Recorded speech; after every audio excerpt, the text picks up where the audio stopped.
Welcome to the Babies in Business Podcast. Join your hosts, Rachel and Avram Gonzales, real-life parents and business partners. Each week on Babies in Business, Rachel and Avram create a space for entrepreneurial parents to find their own way.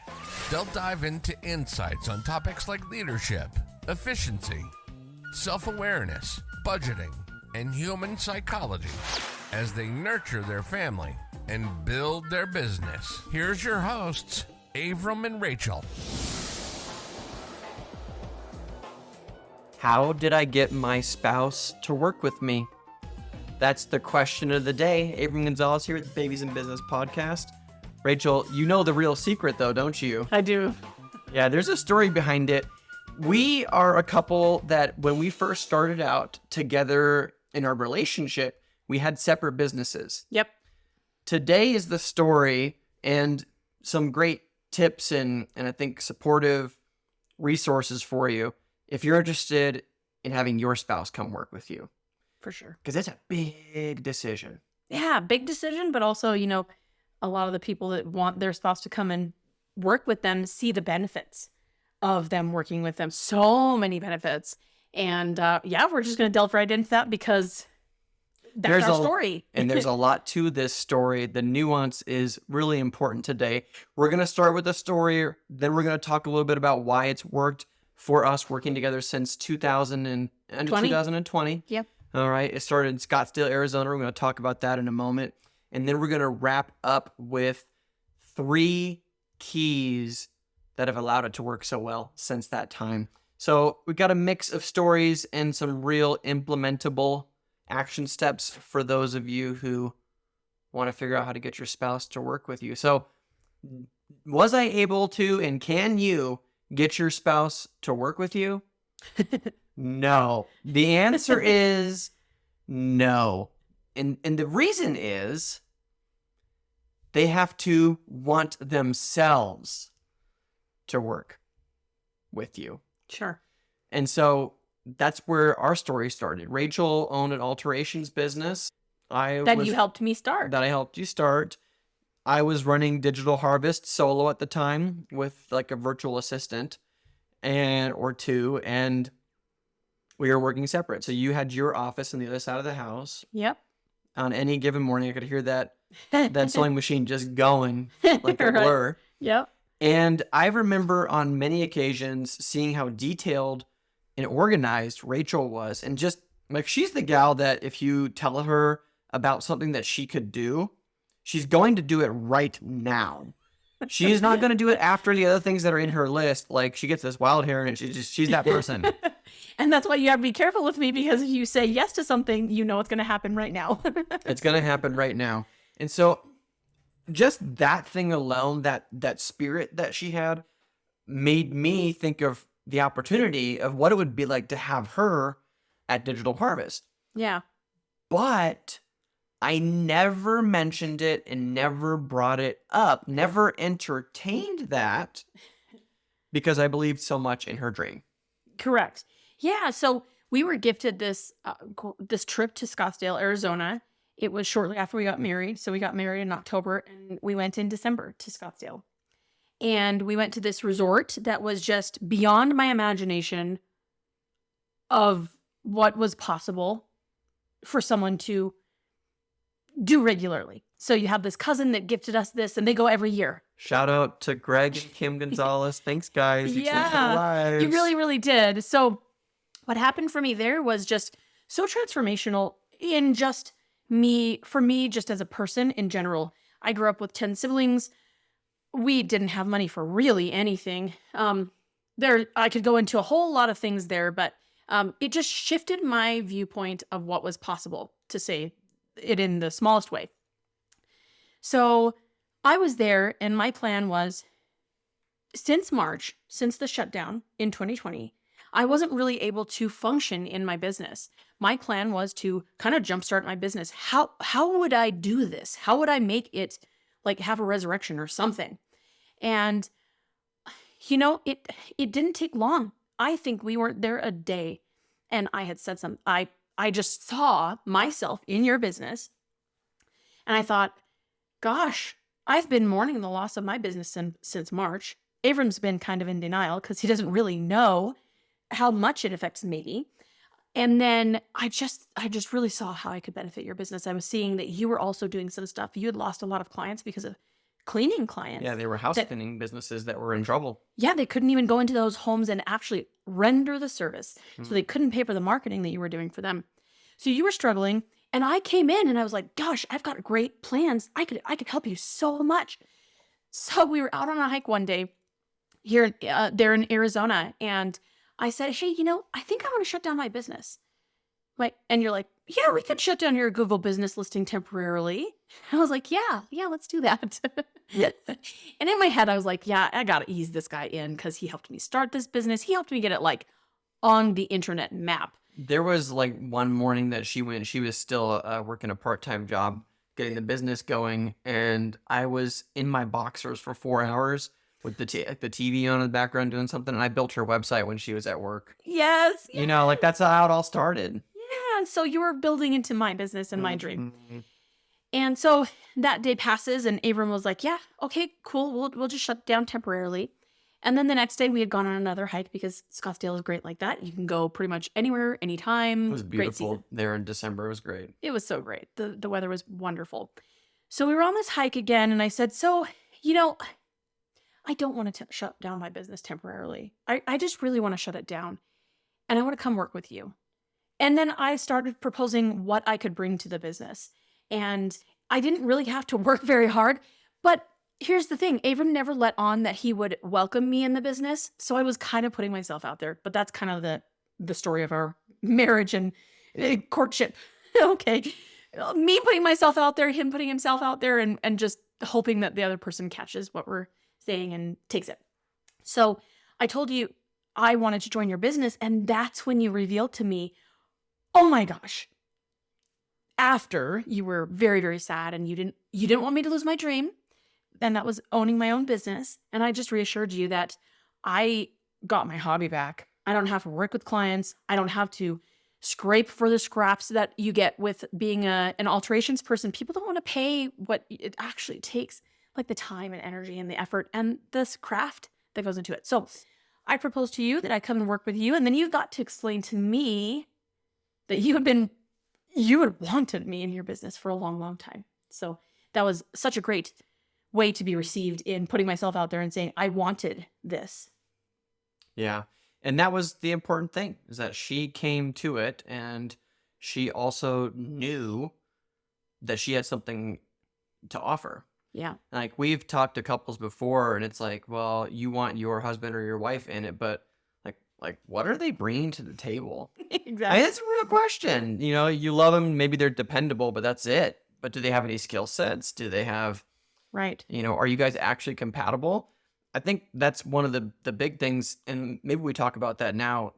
I think it comes down to 3 different reasons why it worked, and then we're going to talk about 3 things you got to have in place in order for it to work long term. For sure. And those are compatibility, interests, and skill sets.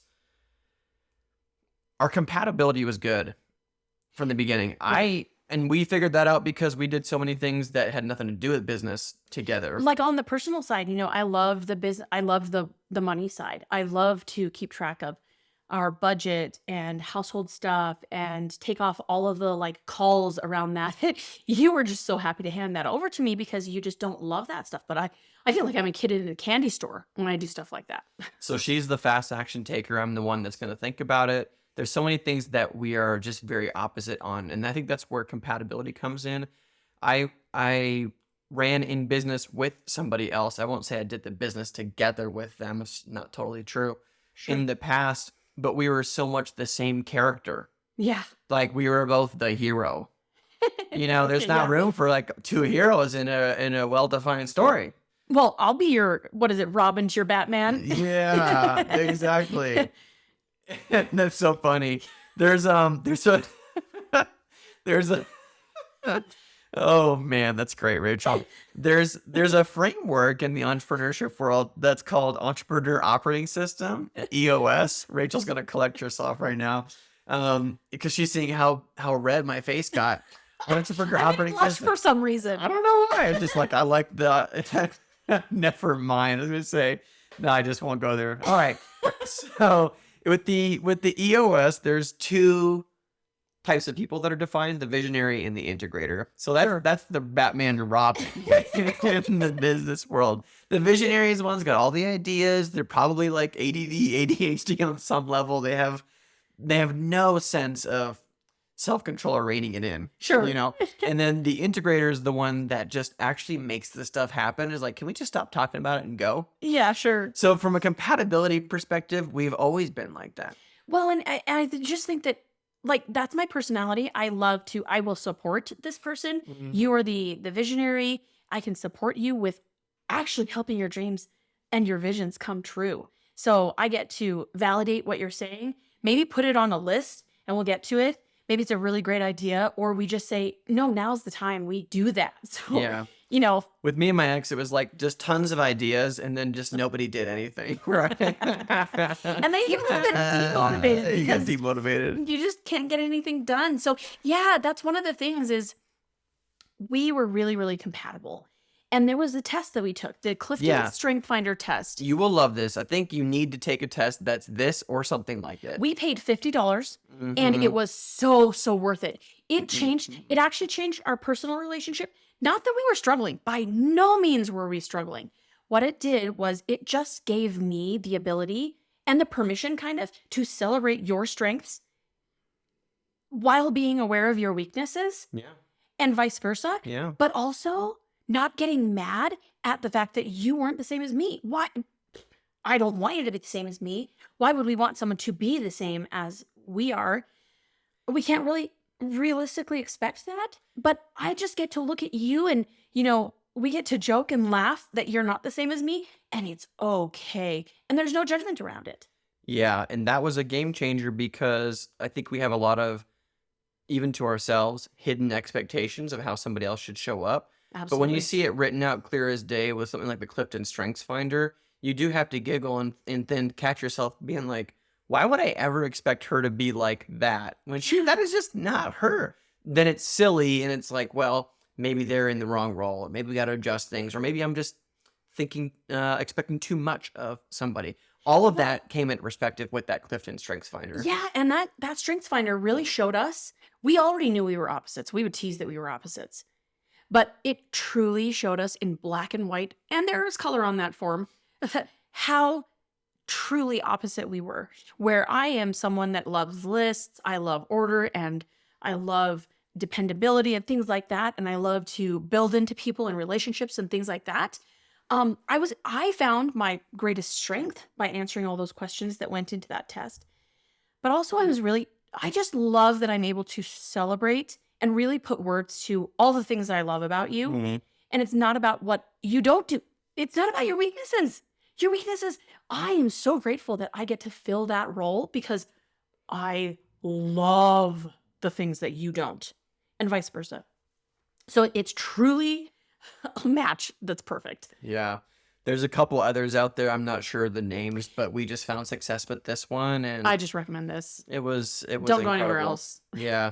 So that's the compatibility piece. We also want to talk about the interests and the skill sets. These being the three reasons I think why it worked really well and has worked. Building a business while raising a family can be tough to juggle for any entrepreneur.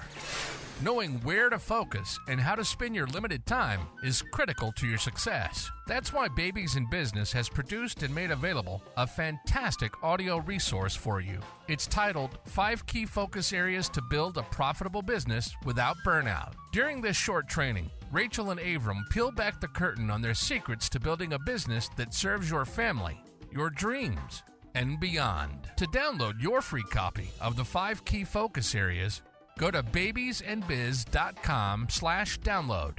Again, that's babiesandbiz, biz.com/download to get your free copy. We hope you enjoy. Now, back to the podcast. With interests, I think it's important that your spouse be inclined to something you can have some of the same inclinations, some overlap, but I think they do need to be different. Absolutely. And, for me, my inclination was I just love money. I love dealing with the money. I love the budget. I love the detail of it. I am the person that when I actually look at my bank account and my software that I use to keep track of our budget, it better be on to the penny. And if it's not, I will find that penny. She will lose the sleep too. She'll get up out of bed at like 10:30 and I'm like, what are you doing? Oh, I just didn't balance. That has happened. And like it sounds silly, once. but that's me. And that's my inclination. And it has served well in our business. And I'm really disciplined. Like I do things right now. I do not wait. If I'm waiting, there's something going on, like lack of babysitting or something like that. So I just really, really enjoy that stuff. And that's where I am inclined. I grew up with nothing. And I grew up with the expectation of never having anything. But I also got married. I was married for 8 years. And even though we had zero money, really, it felt like no money for anything.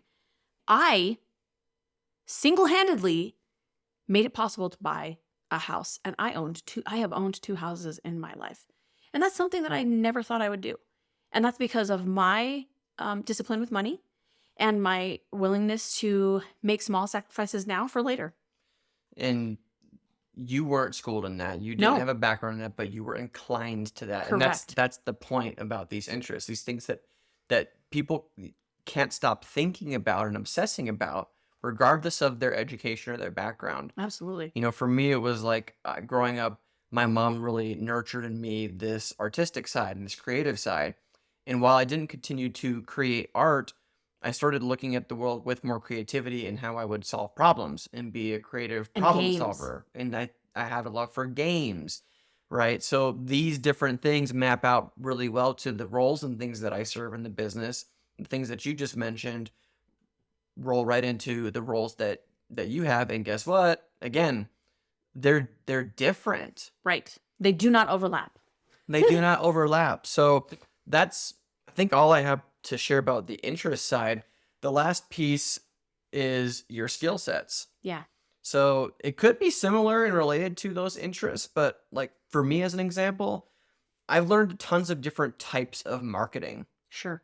I'm not married or in love with any one particular, Sure. but I have these skill sets that I can apply for our business and for our clients. I bring that to the team, right? Yeah.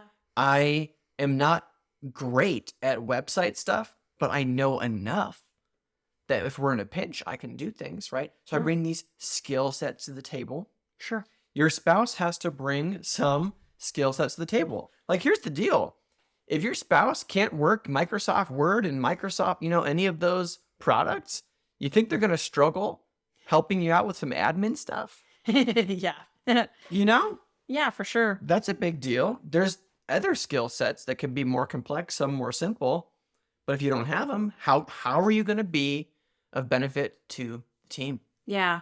Well, and for me, my skill set really came from just teaching myself, because I didn't go to any kind of schooling. I didn't go to any kind of college or anything like that. I was not put into any kind of education when I was younger. So everything that I have just came from my interests and my inclinations. It kind of was born from that. And then I love to learn. So if I have an interest, I'm going to find a way to learn.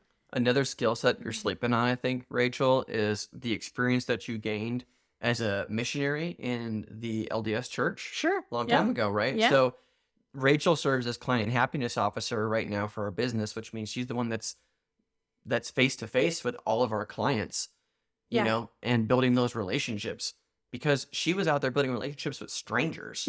Yeah. She's good at relating to people. Sure. Right. So bringing those skill sets into what we do. Yeah. So it was life skills that I learned, things that I had gone through. It wasn't through any kind of formal education. So yeah, I mean, I feel like I have a lot to bring to our team. And I know that if you give your spouse the room to actually maybe propose or proposition you to join your business, if that is an opportunity that comes about, that's going to be how it's going to happen, because they see what they can bring to the business and it can work for you. Right. And that's just how it happened for us. It was organic. It wasn't planned. It really wasn't. It's just that now we have the ability to look back and see what has worked. We've talked to enough couples now that are in business together, raising families together, that we hear the things that have worked well, the things that have not worked well. And we're like, wow, I feel like we got kind of lucky because of our ignorance at the time and not knowing some of the tools that we know. And now we realize it just has worked out. So why it worked, compatibility, interests, skill sets, we all brought something to the table. We both did. Rachel propositioned me. Wasn't the other way around. It wasn't me trying to convince her. Right. Okay. Now we'd like to share with you the 3 most important things that we can and how to have success working with your spouse. Yeah. I think these 3 things trump everything. Nothing else matters. You know, people have asked us, do you guys have some rules of the road that you have in place? Some like communication techniques or what you do and don't do. And, you know, I think we have some unwritten ones and we're going to have to unpack that. I just think it's our relationship too. I just think how we communicate, it comes into our business and it works for us. Yeah. People want all the tactics. The 3 things that we're going to share with you are less tactical and they're more like big decisions that are made that you can't go back from. Yeah. They're made and kind of not set in stone, but they're set. And there's a reason why they're set. So let's talk about them. These 3 reasons. The first one is about the right roles. Yes. So we were laughing earlier about somebody taking a role that was administrative if they couldn't even work a spreadsheet. Yeah. Right? That's a funny joke that makes sense. But oftentimes when we bring our spouse into the business, sometimes they're filling roles that do not work for them. Yeah, and it's kind of like, I need help here. Can you help me here? It's kind of like that. It's not strategic. It's not thought out. And that person is either going to get burnt out or frustrated or mad at you. Yes, because it's a mismatch. And then there's this weird tension that will build in the business. So yes. We've had that with when we've had to cover roles for a team member that maybe didn't work out. Right. And you realize that, wow, they are batting cleanup right now. They're doing their best to fill this position, but this is not the right one. Like now we're getting frustrated with each other. Right. Exactly. So the proper expectations around that too, you know, the right roles, like what is the right role? Clifton Strength Finder helped us find that and really like know what was good for each other. And in my case, I didn't even know all of the things that I was good at that time. Yeah. So I think if you have some idea of what your organization chart will be as you grow into it, then you can look at what the different jobs are. And you can look at that chart. I mean, we pulled this out of the E-Myth from Michael Gerber. You make an organizational chart with the different roles and jobs that somebody would have. Right. And then you put your name on the circles that have the roles that you're filling right now. Yeah, until you fill someone in for you. Until somebody else picks up that role. Now, here's the deal. Here's where it goes from the right roles. So making sure that you're only doing things that you're good at and that you're inclined to. Right. Those fill you up, right? The second piece we want to talk about are clearly defined roles. Yeah. Okay, so first was the right roles, now clearly defined roles. If you have this chart that you could envision in front of you, what do you think is going to happen if both of your names are on some of the circles? Well, I know for me, if you were also in the bank account all the time and you were giving me advice and you were telling me these things, I'd actually back off. And I'd be like, okay, you do it. Because I don't think that's fair. I just don't. I mean, I think that it's more work than necessary. And why are you doing it if I'm perfectly capable?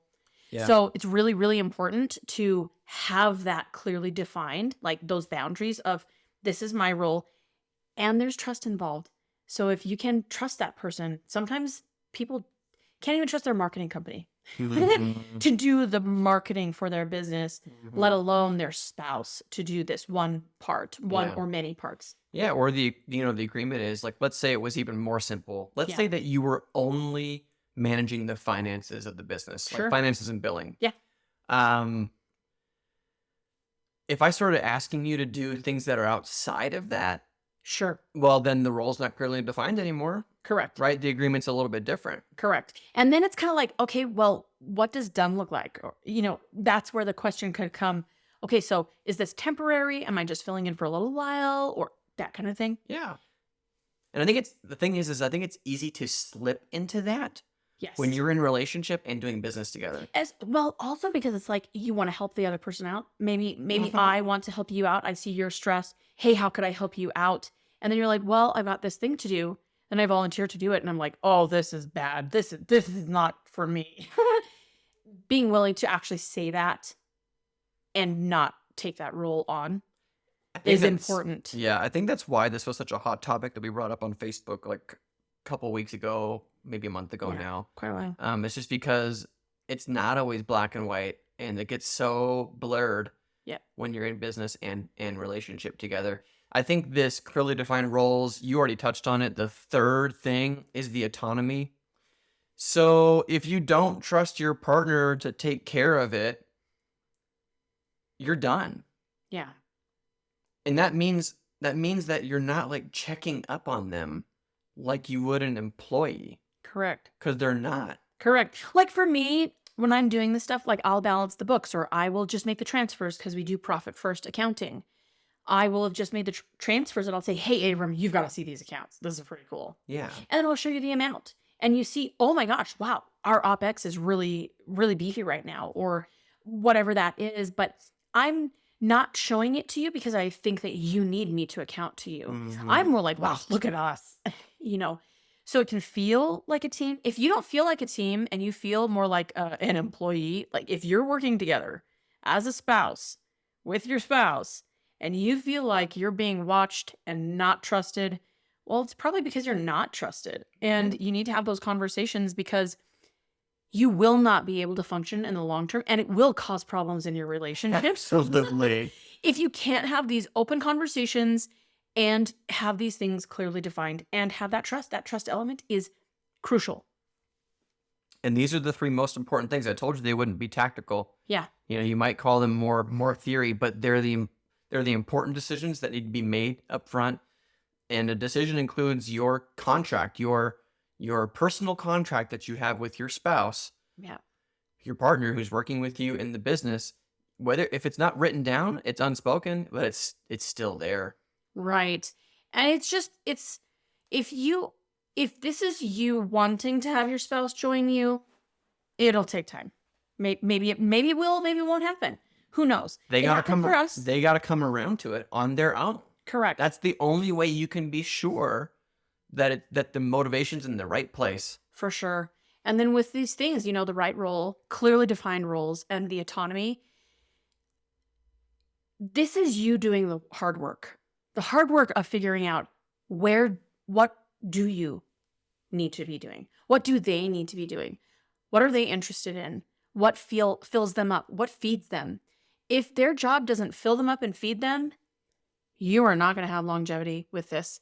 So it is your job to figure out what are those right roles, how do you clearly define them, and how do you give each other autonomy. That is not something that someone else like us from the outside could even begin to suggest to you, because it is so personalized to your business, to you, to your relationship, all of those things.